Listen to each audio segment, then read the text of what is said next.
Você que trouxe sua Bíblia, por gentileza, Atos, capítulo 1, versículo de número 8.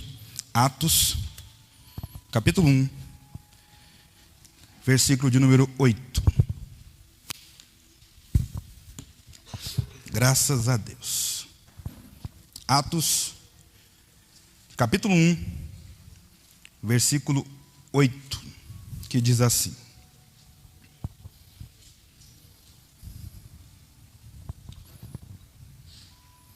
Mas recebereis poder, ao descer sobre vós o Espírito Santo, e sereis minhas testemunhas, tanto em Jerusalém como em toda a Judéia, e também em Samaria e até os confins da terra. Ditas estas palavras, foi Jesus elevado às alturas diante dos olhos de todos, e uma nuvem o encobriu dos olhos de todos. E estando eles com os olhos fixos no céu, enquanto Jesus subia, eis que 2 varões vestidos de branco se puseram ao lado deles e lhes disseram: Homens galileus, por que estáis olhando às alturas? Esse Jesus que dentre vós foi assunto ao céu, virá novamente, da mesma maneira como o viste subir. Glória a Deus. Estamos no mundo. E essa é a realidade que nós carregamos nos nossos pés. Para onde quer que a gente vá, nós estamos no mundo.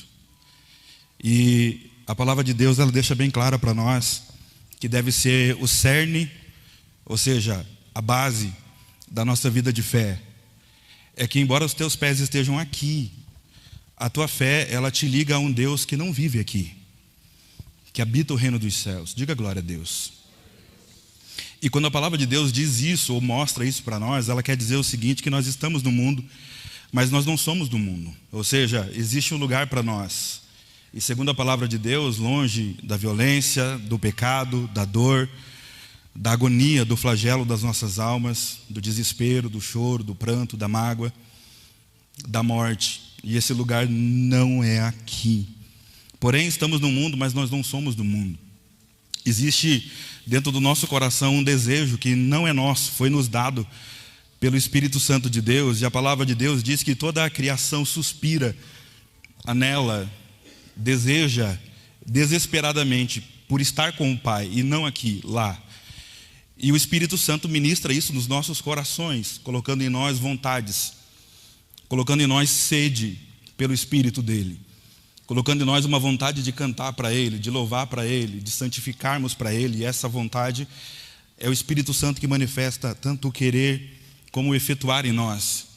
E o nosso coração, em momentos difíceis, momentos de deserto, momentos de provações, tudo que nós queremos é ouvir sobre as coisas do céu. Ouvir sobre as coisas que, segundo a palavra de Deus, elas são inefáveis. Tenta-se mostrar como são, dizer como são, mas não há palavras que possam descrever a grandeza do reino dos céus. Pois como a palavra de Deus já diz, nem olhos viram, nem ouvidos ouviram o que Deus reservou para os seus herdeiros. Se é herdeiro de Deus, diga glória a Deus. A nossa alma deseja encontrar Jesus num cântico, nossa alma deseja encontrar o consolo do Espírito Santo quando estamos chorando no nosso quarto, quando estamos com o nosso coração dobrado no altar. A nossa alma deseja estar em casa, pois nós não somos daqui, somos peregrinos neste lugar.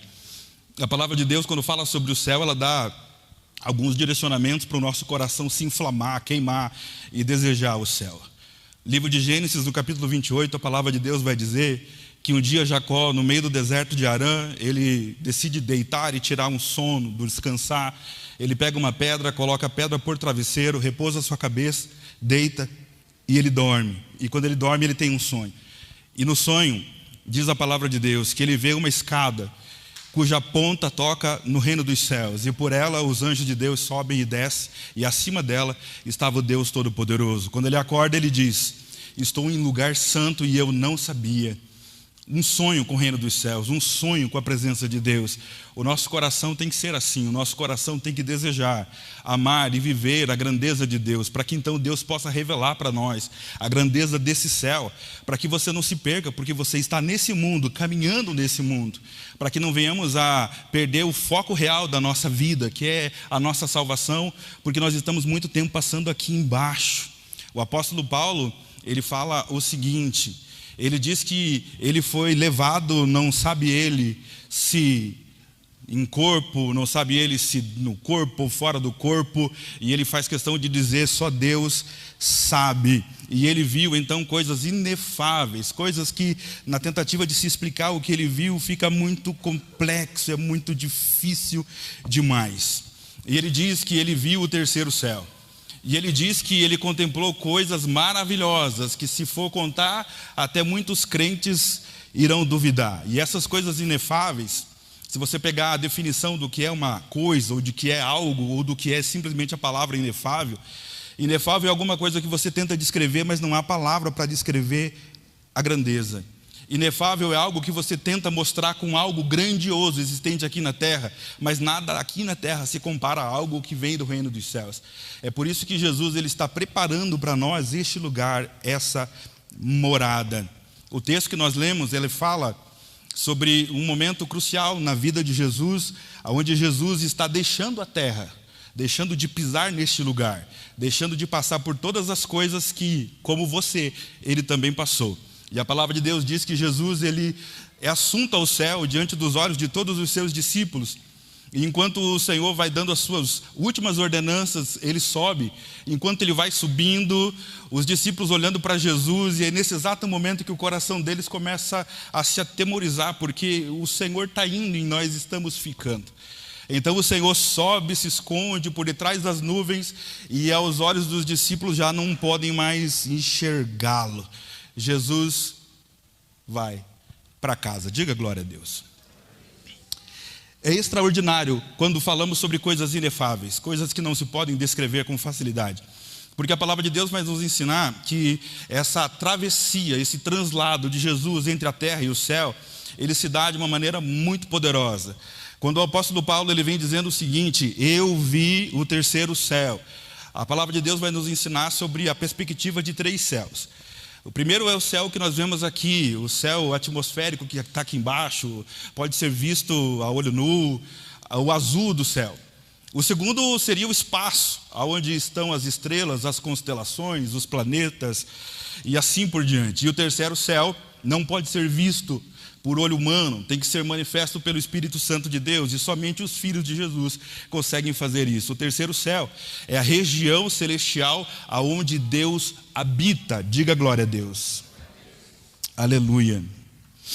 Quando Jesus Cristo ele ascende aos céus e volta para casa, a palavra de Deus diz que ele ultrapassa esses 3 céus, uma fração de milésimo de segundo, de tal maneira que não pode ser calculado. Para que a gente tenha a ideia do que aconteceu num piscar de olhos, a palavra de Deus fala para nós, Mateus capítulo 24, versículo 27. Como o relâmpago que sai do oriente e se mostra no ocidente, assim será a vinda do Filho de Deus. Porém, no versículo que nós lemos, no livro de Atos, os 2 anjos que descem para acalmar e consolar os discípulos que viram o Jesus Cristo indo embora e se sentiram deixados, abandonados, ele vem e diz: varões galileus, não fiquem assim. Da mesma maneira que vocês estão vendo o Filho de Deus subindo, da mesma maneira também ele vai voltar. E essa transladação, essa ultrapassar os céus, se dá nessa breve fração de milésimos de segundos, com a rapidez de um abrir e fechar de olhos. De repente Jesus está nas regiões celestiais, onde a palavra de Deus diz aonde são travadas as batalhas, aonde são travadas as guerras, aonde Deus vence principados e potestades. Jesus ele adentra as regiões celestiais aonde Deus está. Diga glória a Deus.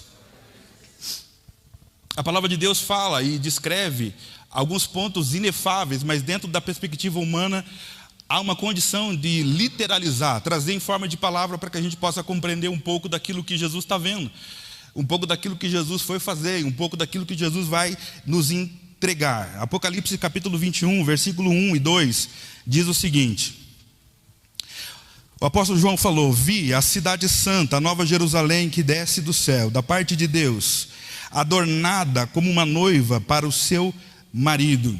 Jesus Cristo, quando volta para que ele encontra, é o reino dos céus, como uma noiva, adornada, preparada, edificada para o encontro do seu noivo. E Jesus Cristo, ele para de frente aos portões do reino dos céus. Repito para você, João diz: eu vi a nova Jerusalém, não é essa entre os homens. Eu vi a casa, eu vi a morada, aonde o Senhor Deus está. E a descrição da Bíblia Sagrada é que ao chegar no reino dos céus, Apocalipse capítulo 21, versículo 10 até o versículo 12, diz para nós o seguinte: e disse João: ali me transportou até uma montanha e me mostrou as grandezas da glória de Deus, a sua cidade santa, seu brilho como pedras preciosas, seus muros altos e grandes, muralhas poderosas. A descrição que o Evangelho faz da cidade santa de Deus que desce dos céus é que em volta da cidade santa de Deus existe uma muralha muito alta, muito densa, e que não pode ser ultrapassada.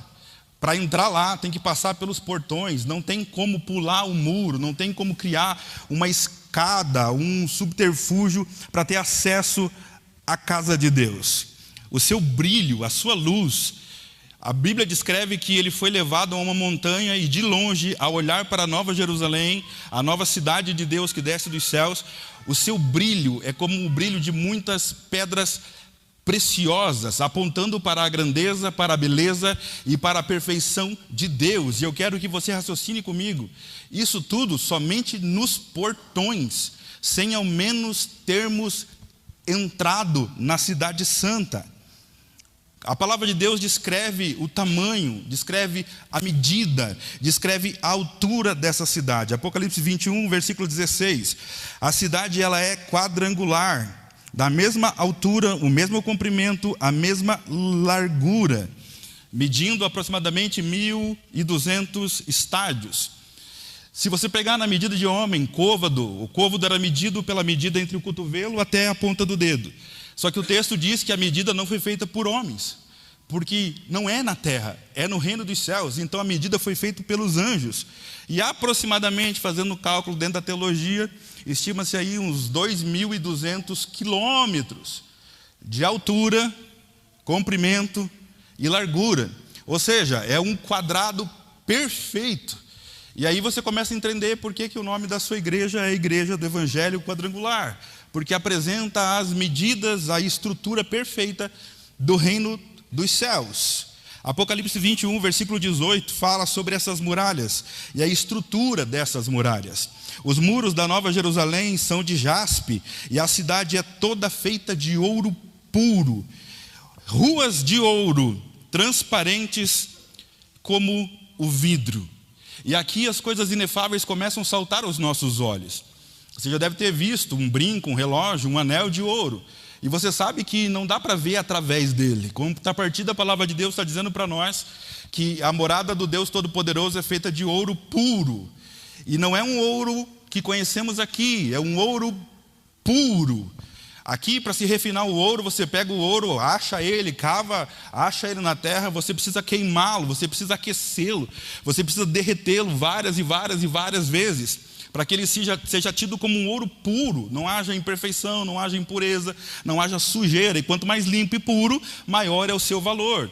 Quando a palavra de Deus fala que no reino dos céus as muralhas são de pedras preciosas, está agregando riqueza, ou melhor, está agregando tesouro, porque riqueza você constrói aqui embaixo, agora tesouro é só no reino dos céus. Já havia Jesus dizendo: não acumuleis para vós mesmos riquezas, aonde o ouro e a traça pode corroer, acumuleis para vós tesouros no céu, aonde nem o tempo, nem o passado, nem ninguém pode tirar de vocês. As ruas são de ouro.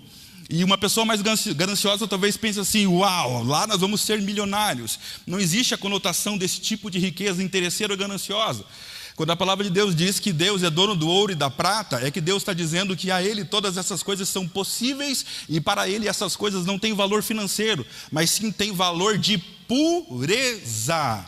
Se as ruas são de ouro, quão puro tem que ser o nosso coração para que nós possamos andar nessas ruas e ter direito a estar nessa cidade.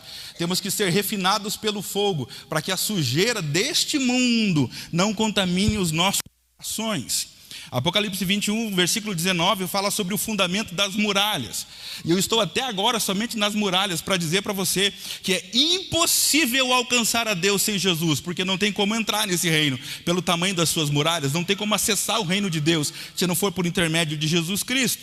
O fundamento dessas muralhas, eles são cravejados, adornados com 12 tipos de pedras preciosas. Não vi, nunca toquei. Talvez em cinema, no filme, eu tenha visto alguma delas.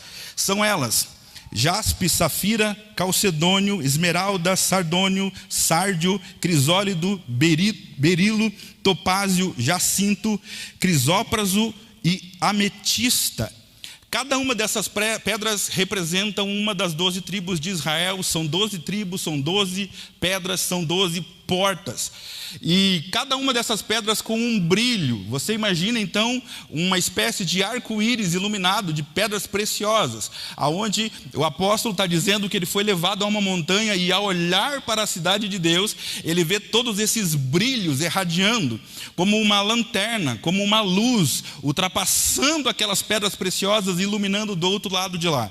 É por isso que a palavra de Deus diz que no reino dos céus não haverá nem dia nem noite, porque a luz do Todo-Poderoso Deus brilha como um sol e iluminará a tudo e a todos, fazendo resplandecer a cidade santa de Deus. O engraçado disso tudo é que ainda assim os portões estão fechados.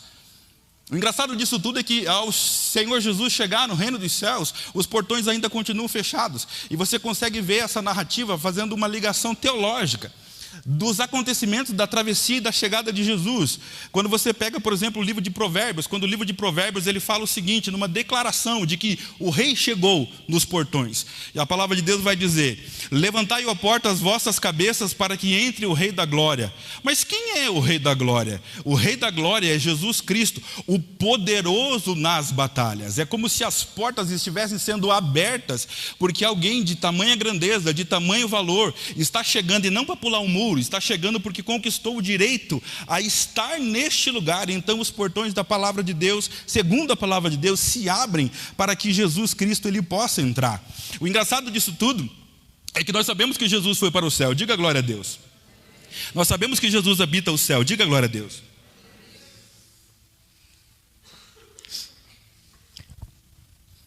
O que me chama a atenção é que a palavra de Deus vai mostrar para nós um momento na eternidade em que antecedeu a chegada de Jesus para que os portões se abram. A palavra de Deus vai mostrar para nós que houve um momento na eternidade, não se sabe quando, mas aonde o Senhor Deus manifestou a sua palavra. É um momento onde os portões do reino dos céus foram abertos pela primeira vez, porque nessa chegada de Jesus, o reino dos céus foi aberto pela segunda vez. Desta vez, Jesus está entrando de fora para dentro, mas houve um momento na eternidade onde Jesus ele saiu de dentro para fora. E você consegue entender isso dentro da teologia, quando a palavra de Deus diz que houve um momento na face da terra onde Cristo já estava com Deus Pai, e ele então foi enviado do céu para a terra.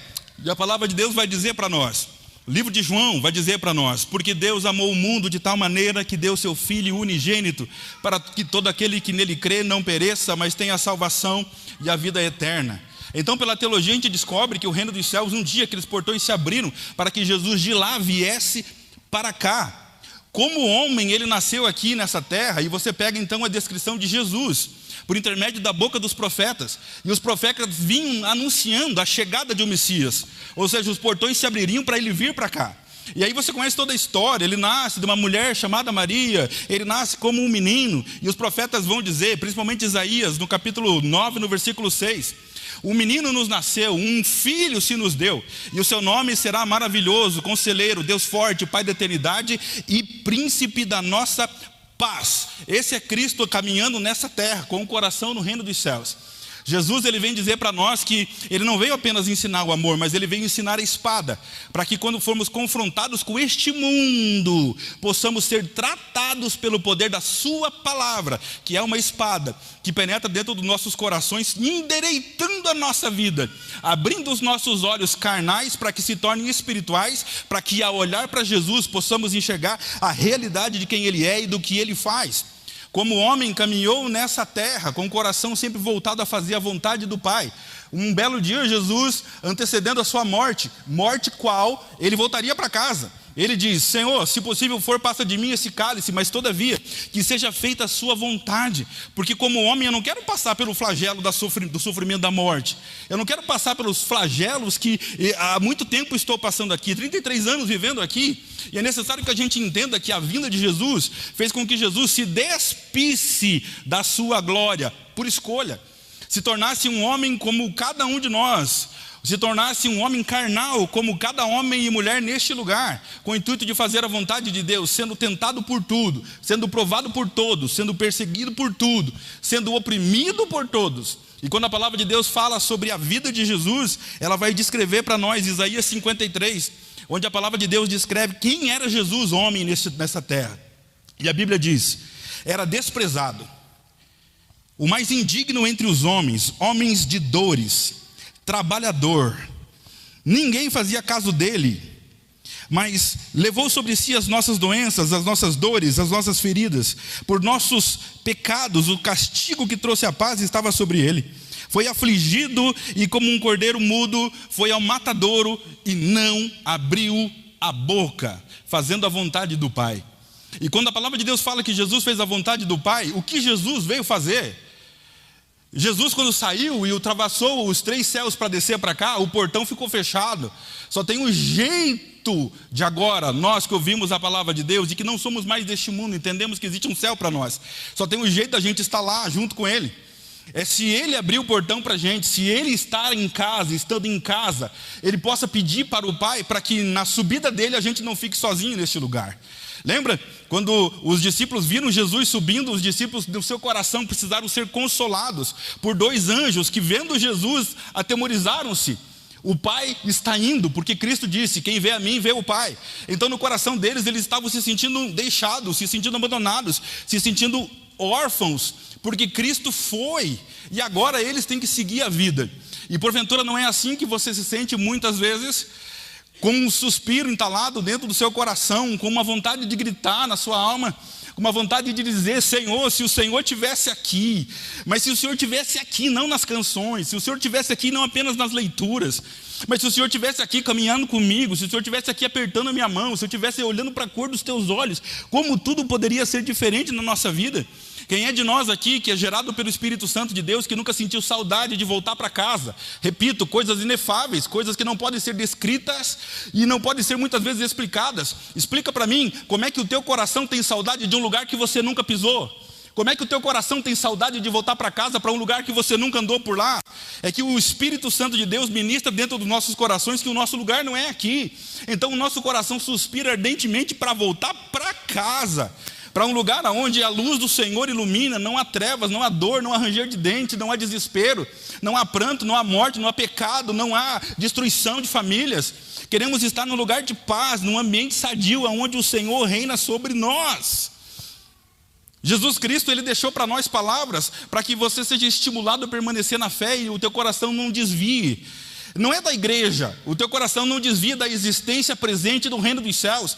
O Antigo Testamento já vinha falando: ei, o reino dos céus não vai chegar, o reino dos céus já chegou e está entre vós. Lembra quando Jesus Cristo é manifesto no meio dos pecadores, quando João Batista está batizando os homens na margem do Rio Jordão? O João Batista olha para o meio da multidão e ele diz: eis ali o Cordeiro de Deus que tira o pecado do mundo. Já está no nosso meio o Cordeiro que tira o pecado do mundo, preparando o caminho para nós, preparando um caminho para que a gente possa ter acesso de volta para a nossa casa. Nós estamos nos sentindo muitas vezes perdidos neste lugar, com uma vontade de viver coisas que não são humanas, com vontade de viver coisas que não são ruins. E toda essa manifestação e desejo de bondade é um desejo de voltar para casa, porque nesse mundo não existe bondade. O que existe aqui é a bondade de Deus, que habita o céu, alcançando o nosso coração aqui nesta terra. Quando a palavra de Deus fala sobre a chegada de Cristo no reino dos céus, ela nos mostra duas entradas. A palavra de Deus nos mostra a entrada triunfal de Jesus aqui na terra, na Jerusalém, onde o templo estava estabelecido, e também nos mostra a entrada de Jesus Cristo no reino dos céus, quando ele adentra o terceiro céu e chega diante da cidade santa, cujos portões estão se preparando para abrir para ele entrar. A primeira que nós vemos é quando a palavra de Deus diz, Mateus capítulo 21, onde Jesus Cristo diz aos seus discípulos: é chegada a minha hora, preciso entrar em Jerusalém, vão, peguem um jumentinho e tragam para que eu entre assentado no jumentinho.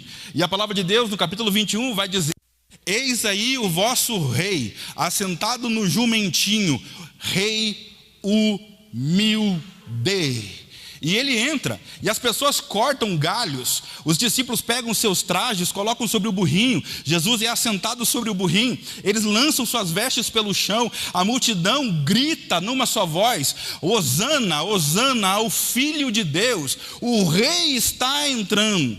Contrapartida, essa entrada é aqui na terra. Essas mesmas pessoas que estavam cantando hinos para Jesus e profetizando a vinda de Jesus sobre a terra, foram as mesmas pessoas que depois pediram a crucificação e a morte dele.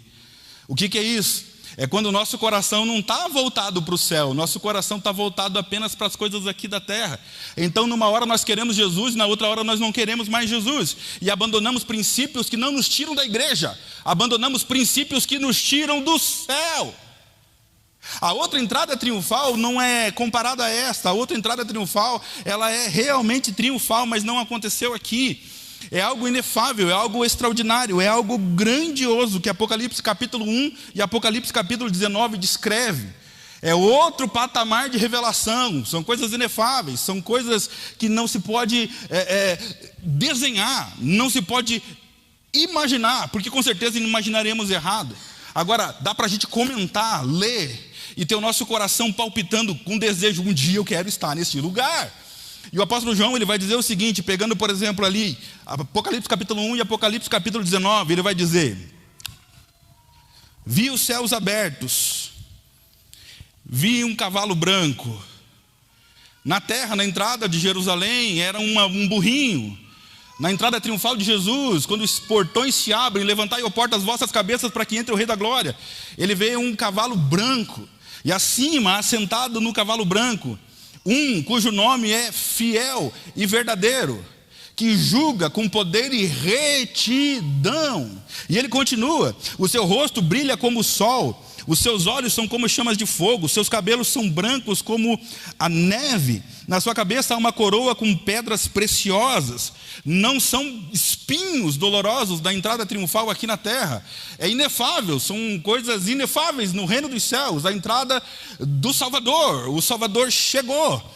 Vestes salpicadas de sangue, vestes longas, um cinturão de ouro no seu peito, pés reluzentes como latão, com um brilho extraordinário, como se tivesse tirado o ferro diretamente da fornalha. Não são os discípulos que recebem Jesus com palmeiras, com folhas, tirando vestes para que então ele entre na entrada triunfal aqui na terra. A palavra de Deus vai descrever que os anjos de Deus estão esperando Cristo entrar, assentados em cavalos brancos, num cortejo célebre, retornando o rei para dentro de casa. E a palavra de Deus descreve essa grandeza quando ela diz o seguinte, que sobre as suas vestes do seu lado esquerdo, na sua coxa, existe uma inscrição, e essa inscrição está dizendo o seguinte: Rei dos reis e Senhor dos senhores, o único que tem o poder, o direito e a autoridade de abrir os portões para que os filhos de Deus possam entrar. Você pode dar glória a Deus por isso? O único que tem acesso a essa entrada, o único que pode nos levar de volta para casa é Ele. E Ele está agora entronizado no reino dos céus. Jesus, ele volta para casa, e é extraordinário, porque se você pegar algumas descrições do livro de Apocalipse, O nosso coração queima, o nosso coração arde, o nosso coração se inflama de desejo de ter uma vida reta aqui, para poder ter direito a ter uma vida com Ele lá. A palavra de Deus diz que existe uma praça, e nessa praça, o trono do Deus Todo-Poderoso está entronizado no meio da cidade santa. Existe um rio que corta toda a cidade santa de Deus, cujas águas são vivas, e por onde passam, transformam e trazem vida a todos aqueles que se aproximam dela. Lembra quando Jesus aqui nessa terra falou para mim e para você? Quando estáis cansados e aflitos e oprimidos, vinde a mim que eu vos aliviarei. Ele está dizendo sobre esse rio. Existe um lugar, mas não é aqui, é no reino dos céus, onde as minhas águas vão curar as suas dores, vão curar os seus traumas. Seremos libertos do medo pela ação dessas águas, que é do Espírito Santo de Deus. Existe todo um translado aonde seremos levados por Deus. Lembra quando a palavra de Deus diz que para os seus filhos, as suas ovelhas, que estão lutando e travando lutas grandiosas nessa terra? Lembra quando Jesus disse: porém, na casa do meu pai existe um pasto verdejante, águas tranquilas aonde vocês poderão descansar. É só um breve momentinho. Quando essas lutas passarem, estaremos com o Senhor. Vale a pena esperar, vale a pena suportar, vale a pena se derramar na presença de Deus e dizer: sim, Senhor, eu quero, eu confio, eu continuo, mesmo que me custe tudo. É extraordinário porque quando a Bíblia Sagrada fala sobre essa chegada de Cristo, ela dá uma síntese bem simples. Atos capítulo 1, versículo 9, está escrito assim: o Senhor foi recebido no céu e se assentou à direita de Deus Pai. Diga glória a Deus. Aleluia. Poderíamos terminar aqui. Jesus voltou para casa. Só que quando você pega o livro de João, antes de Jesus ir, e ele faz questão de dizer: vos digo essas palavras antes que eu vá, para que quando acontecer vocês saibam que da mesma maneira que eu fui, eu vou voltar.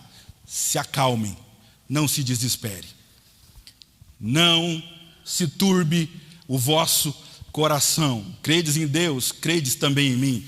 Na casa do meu pai há muitas moradas. Se não fosse assim, eu não vos teria dito: se eu vou, eu voltarei. E é por isso que eu digo: eu vou e eu voltarei. O versículo 16 e o versículo 18 é extraordinário, porque se refere a esses discípulos que iriam ver Jesus vindo, iriam sentir tristeza no coração pela falta que Jesus ia fazer dentro deles.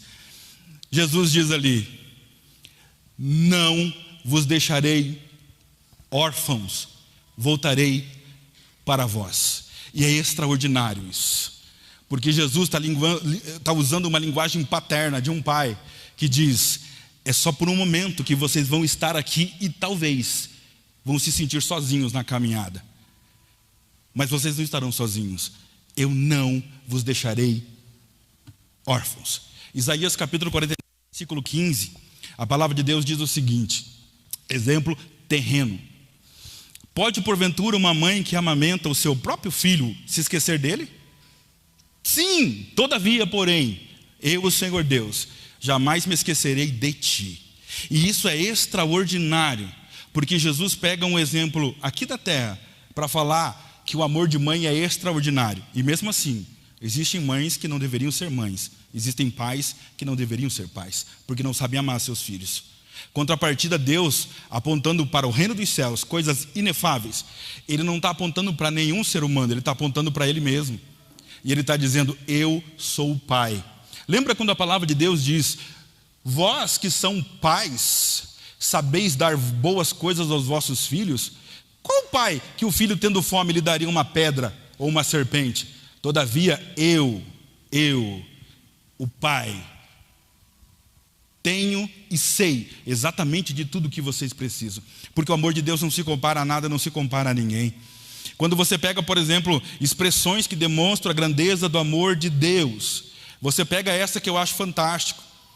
Quando um homem ou uma mulher decide, porque o seu coração está transbordando em amor, e ele quer expressar esse amor para uma criança que ele não gerou, que ele não tem condições de ter, ou que ele tem condições de ter, e ele decide por opção: vamos aumentar a nossa família, ele vai para adoção.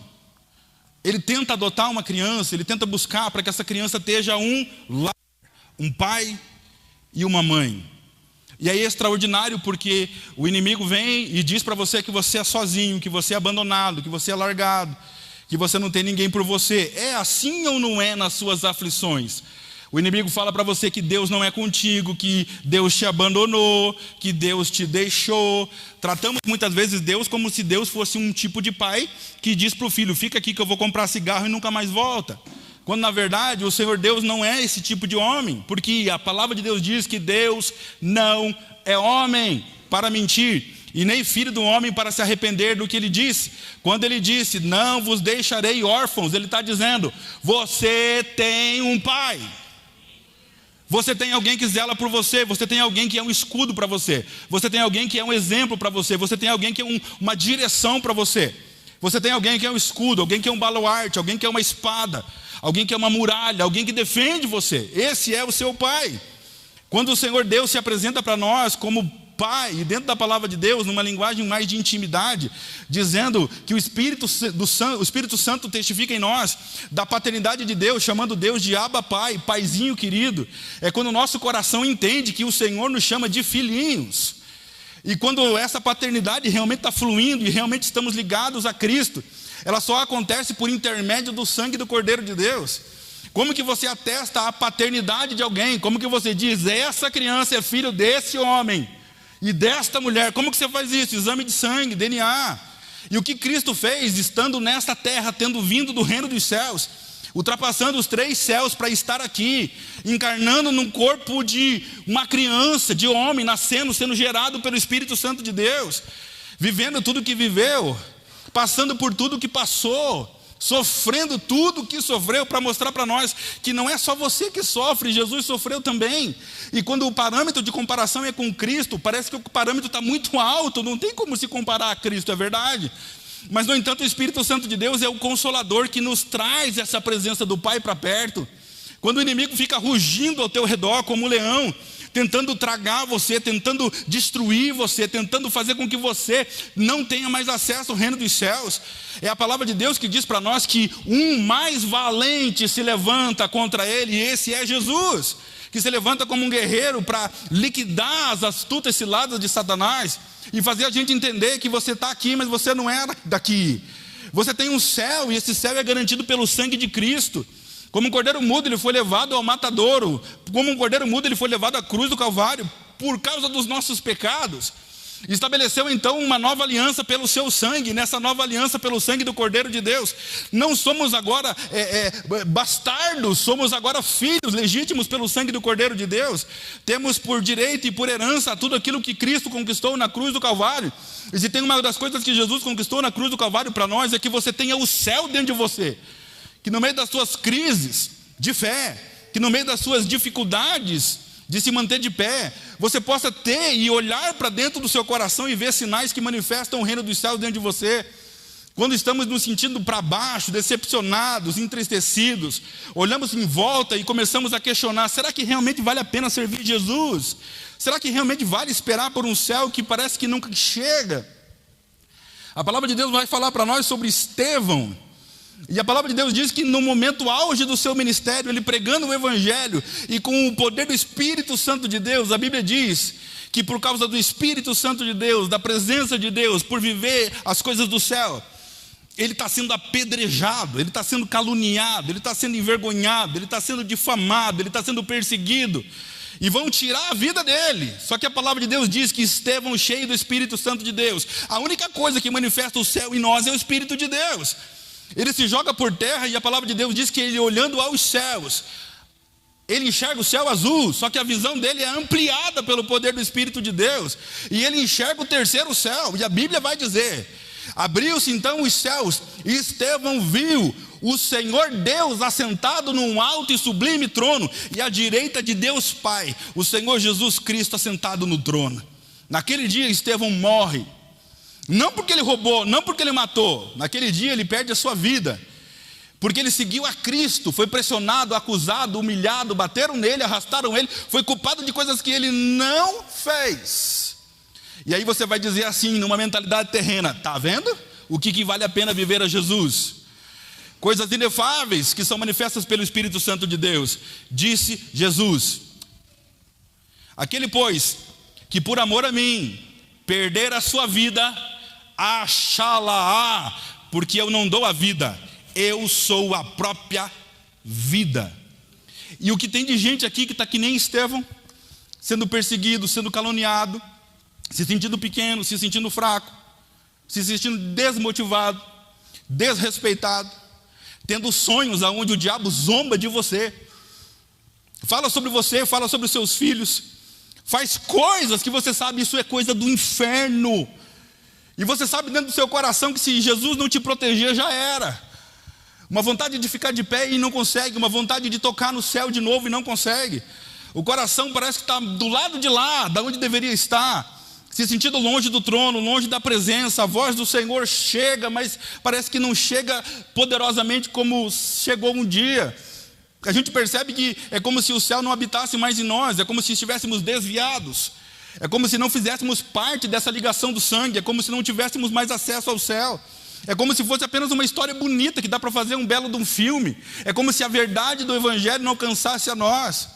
Lemos sobre o Evangelho, sobre o céu, falamos sobre o céu, falamos sobre não negar a Cristo, sobre não perdermos a nossa coroa, sobre deixarmos de ter honra nessa terra para ter a honra com Cristo.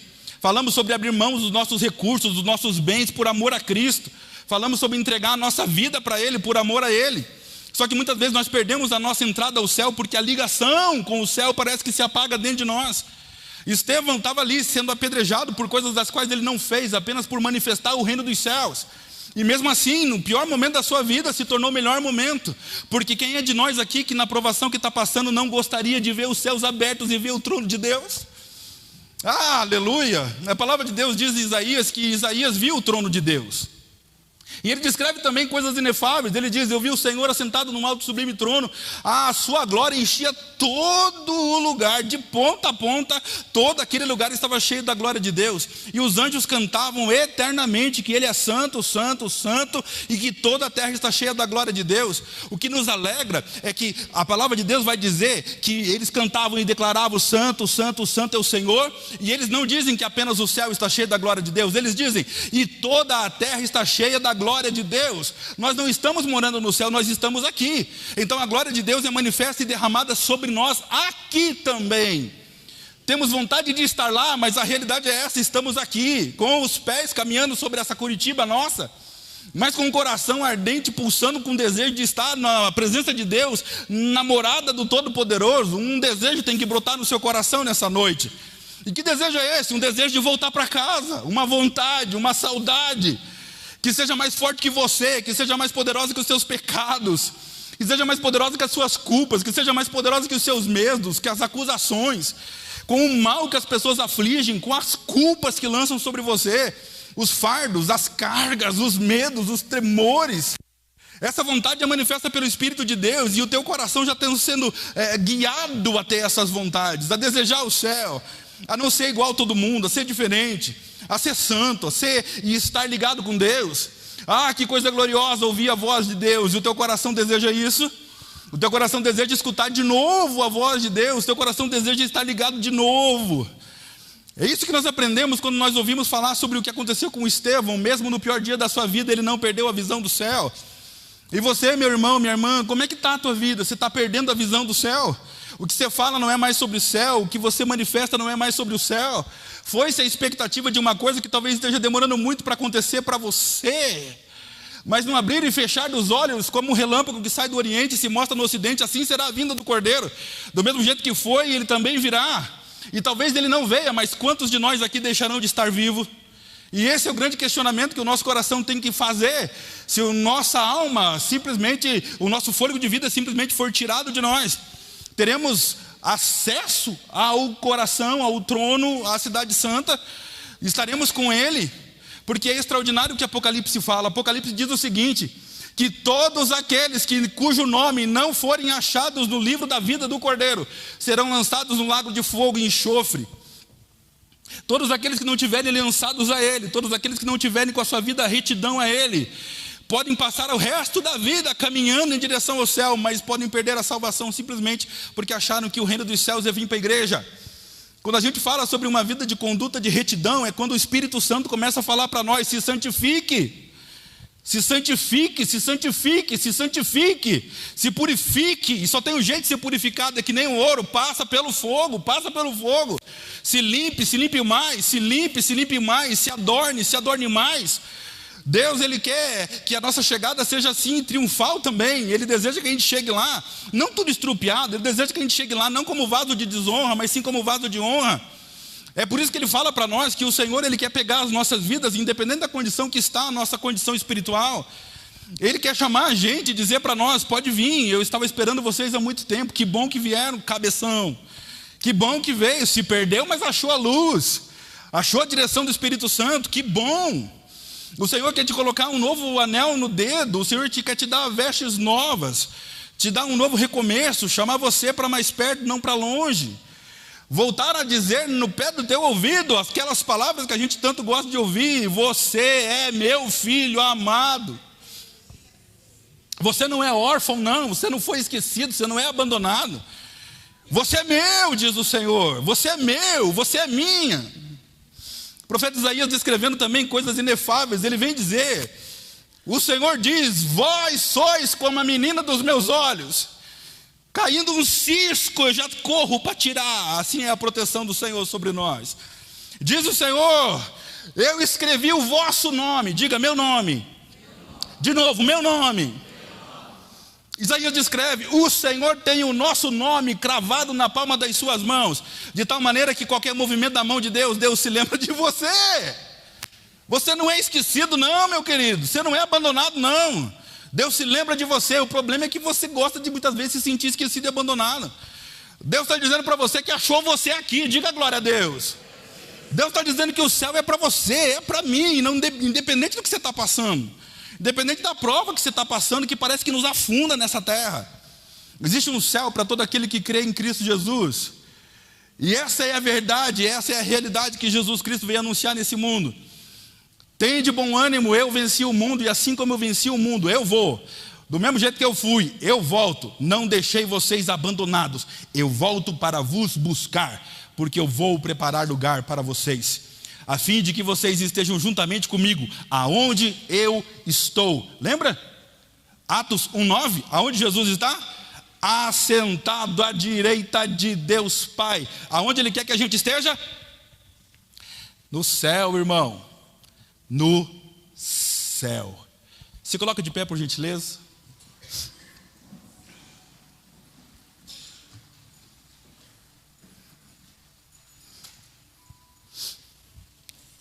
Segunda Coríntios, capítulo 4, diz assim: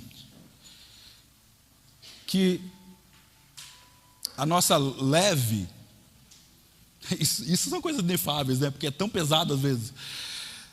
A nossa leve e momentânea tribulação trará para nós um peso de glória que não se compara com o que a gente está passando agora. Será muito, muito, muito, é inefável, não dá para descrever, muito maior.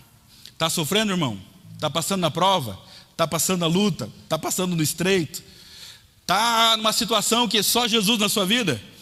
Eu aprendi uma coisa: você vai chorar mesmo, faz parte da vida, vai mesmo, tem dia que você vai querer se descabelar, mas nada como ser renovado pelo Espírito Santo de Deus, respirar fundo, sacudir o pó, levantar das cinzas e dizer: bora, o Senhor não me abandonou, está comigo, vamos para cima.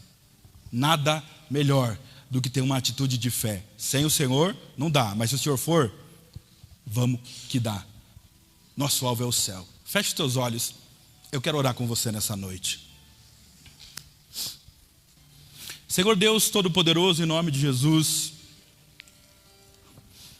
nós ouvimos a Tua palavra, discorremos alguns textos, mas nada se compara ao Teu Espírito ministrando nos nossos corações. O céu é real, e nós queremos estar contigo onde o Senhor está. Nós clamamos a Ti segundo as Suas próprias palavras, Jesus. O Senhor foi, mas não nos deixou órfão. Se o Senhor não vai, o outro Consolador não vem. E quando Ele vem, e veio, o Senhor incumbiu Ele de cuidar da igreja, cuidar de nós. É Ele quem nos fortalece, é Ele quem seca nossas lágrimas, o Espírito Santo Consolador. Na noite de hoje nós pedimos a Ti, Senhor, que o Senhor nos revista com essa autoridade, com esse poder, que faz com que a nossa alma seja transportada para um ambiente totalmente sobrenatural, espiritual, de coisas inefáveis, aonde o pecado confesso é purificado no sangue do Cordeiro, aonde o caminho fechado se abre, aonde o portão que estava travado, ele se escancara. O Senhor é a ponte que nos dá acesso ao céu, e hoje, neste lugar, nos encontramos aqui na Sua presença, diante do Teu altar, clamando pelo Teu céu. Segundo as Suas palavras, o Senhor disse que devemos orar assim: que venha o Teu reino, seja feita a Sua vontade.